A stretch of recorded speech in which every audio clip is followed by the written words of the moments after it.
cell phone, and all these folks use their cell phones in these rooms nowadays, you've got to swab that down with a chemical first.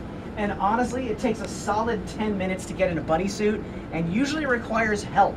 So it's rare that you're actually going to manage to get into that thing all by yourself. So, it's one of those deals where if you come in the room and 20 minutes later you've got to use the facilities or make a phone call to somebody else, then you have to do it all over again. So that can really be the problem. And of course, the bunny suits do not breathe. So, it's fairly comfortable in the room, but if you're doing calisthenics, working on your spacecraft, and you work up a sweat, you're going to stay sweaty.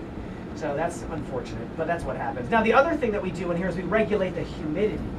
So in fact, if you look at that little flat panel screen across the way, you'll see where it's got the temperature and then the humidity number, 41%. So maybe a little high for what a lot of people tend to think it should be. But we do that on purpose because the other risk in a room like this is static shock, static discharge, right? It's a big problem. A good zap can wipe out a circuit board.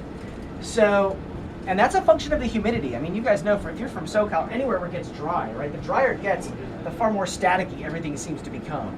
So in a room like this where you're constantly air conditioning the place, you've got to add moisture back into the air to help bring that level up a bit to reduce that risk. So it always dances within 10, plus or minus 10 of 50%. So they're happy with it, but that's the other thing that, if you do sweat, you're going to stay sweaty because there's nothing helping you dry out in here. So that's the other problem. Now, the big spacecraft parts come in and out through that rather enormous door on the left side. You guys see that giant corrugated hunk of wall there? That's actually a door.